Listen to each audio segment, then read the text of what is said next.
Assalamualaikum warahmatullahi wabarakatuh. Selamat pagi anak-anak semua. Apa kabarnya hari ini? Semoga kita semua sehat selalu ya.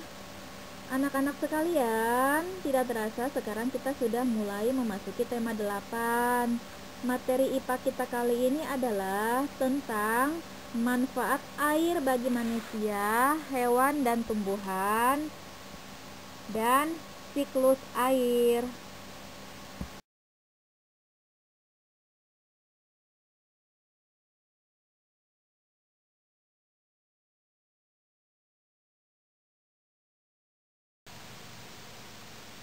Manfaat air bagi manusia, hewan, dan tumbuhan. Air merupakan salah satu sumber kehidupan bagi makhluk hidup. Dapat dikatakan bahwa makhluk hidup tidak bisa hidup tanpa air.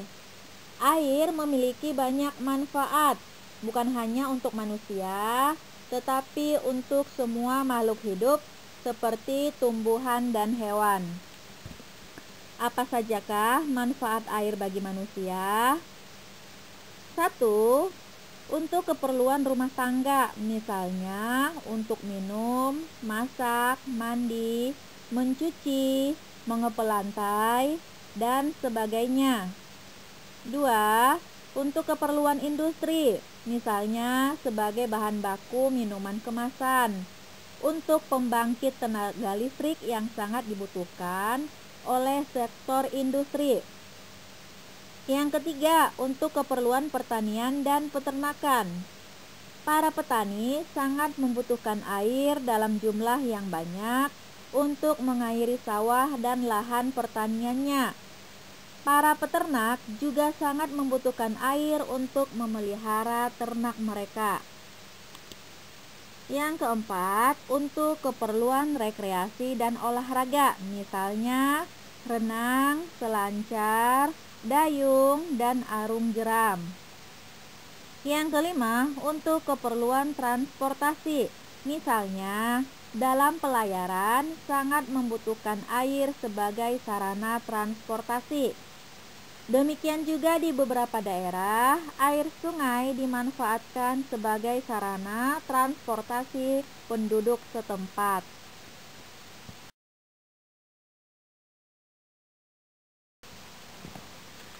Manfaat air bagi hewan. Yang pertama, untuk minum. Hewan memerlukan air untuk metabolisme dalam tubuh hewan. 2. Untuk produksi susu. Bagi hewan yang menyusui, air sangat berperan dalam proses produksi susu. 3. Sebagai tempat hidup. Ada beberapa hewan yang hidup di air, misalnya berbagai jenis ikan, udang, dan lain-lain. 4. Hewan juga membutuhkan air untuk membersihkan tubuhnya, misalnya kerbau biasanya membersihkan tubuhnya dengan cara masuk ke dalam air. 5. Sebagai alat perlindungan. Kuda Nil menghabiskan sebagian besar waktunya di dalam air agar kuda Nil bisa menghindari panas terik di siang hari. 6. Sebagai senjata. Ikan pemanah adalah penembak jitu di dalam sungai dan sebuah jet air adalah senjatanya. Dengan bidikan yang tepat, ikan ini mampu mengambil serangga apapun dalam beberapa meter tanpa menggunakan apa-apa selain air yang disemprotkan dari mulutnya.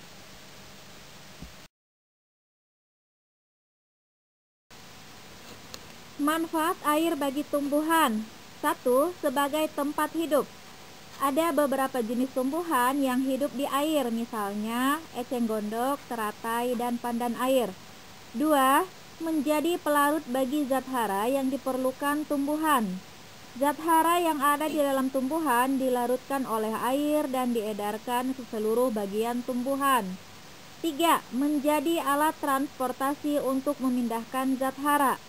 Bahan yang diangkut dapat berupa bahan mineral dari dalam tanah, bahan-bahan organik hasil fotosintesis, dan olahan sel lainnya. 4. Menjadi bahan dasar pada proses fotosintesis. Tanpa adanya air, fotosintesis tidak dapat berlangsung. Air di bumi tersebar dalam berbagai wujud di lautan, daratan, sungai, udara, salju, dan lainnya. Jumlah volume air di bumi selalu tetap, tidak bertambah dan tidak berkurang. Hal tersebut dikarenakan adanya siklus air atau daur air. Siklus air merupakan sirkulasi atau perputaran air secara terus-menerus dari bumi ke atmosfer, lalu kembali ke bumi. Siklus air terjadi melalui proses penguapan atau evaporasi, pengendapan atau presipitasi, dan pengembunan atau kondensasi. Perhatikanlah gambar di bawah ini.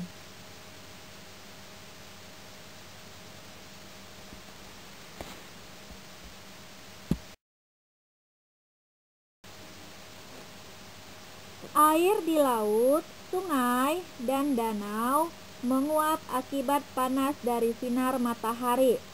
Proses penguapan ini disebut dengan evaporasi. Tumbuhan juga mengeluarkan uap air ke udara atau transpirasi. Uap air dari permukaan bumi naik dan berkumpul di udara. Lama-kelamaan, udara tidak dapat lagi menampung uap air atau jenuh. Proses ini disebut dengan presipitasi atau pengendapan. Ketika suhu udara turun, uap air akan berubah menjadi titik-titik air. Proses ini disebut kondensasi atau pengembunan. Titik-titik air di awan selanjutnya akan turun menjadi hujan atau presipitasi. Air hujan akan turun di darat maupun di laut. Air hujan yang jatuh di tanah akan meresap menjadi air tanah atau infiltrasi. Selanjutnya, air tanah akan keluar melalui sumur. Air tanah juga akan merembes ke danau atau ke sungai. Air hujan yang jatuh ke perairan, misalnya sungai atau danau, akan menambah jumlah air di tempat tersebut. Selanjutnya, air sungai akan mengalir ke laut. Namun, sebagian air di sungai dapat menguap kembali. Air sungai yang menguap membentuk awan bersamaan dengan uap dari air laut dan tumbuhan. Proses siklus air pun terulang kembali.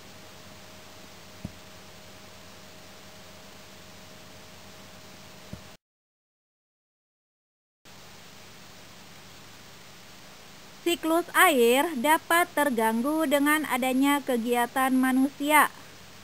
Apa sajakah kegiatan yang dapat mengganggu siklus air? 1. Penebangan hutan secara liar. Menyebabkan banyaknya lahan kosong sehingga air yang turun tidak dapat diserap oleh tanah. 2. Pembangunan jalan menggunakan aspal maupun beton. Aspal dan beton menghalangi air agar meresap ke dalam tanah. 3.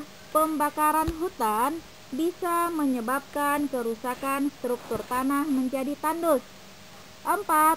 Tidak menanami lahan-lahan yang kosong menggunakan tanaman, namun mengubah lahan-lahan tersebut menjadi daerah pemukiman.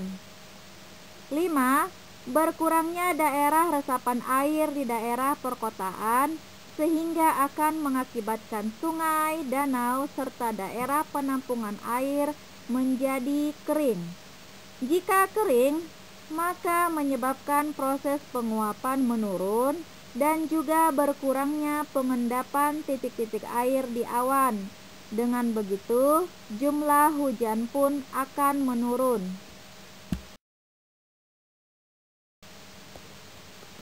Begitu pentingnya air bagi kehidupan makhluk hidup. Oleh sebab itu, kita harus selalu menjaga air agar senantiasa terjaga kebersihannya. Kita harus menjaga perilaku kita sehari-hari agar tidak merusak lingkungan, terutama lingkungan sumber air. Nah, bagaimanakah cara menjaga kelestarian air? 1. Menjaga kebersihan lingkungan. 2. Menghemat penggunaan air. 3. Membuang sampah pada tempatnya. 4. Meminimalisir penggunaan bahan kimia. 5. Membuang bahan kimia dengan benar. 6. Mendaur ulang bahan bekas. 7. Mencegah penebangan pohon secara liar. 8. Mengadakan reboisasi hutan. 9. Menggunakan shower ketika mandi. 10. Tidak mengambil air sumur secara berlebihan. Assalamualaikum warahmatullahi wabarakatuh. Selamat pagi anak-anak semua. Apa kabarnya hari ini? Semoga kita semua sehat selalu ya.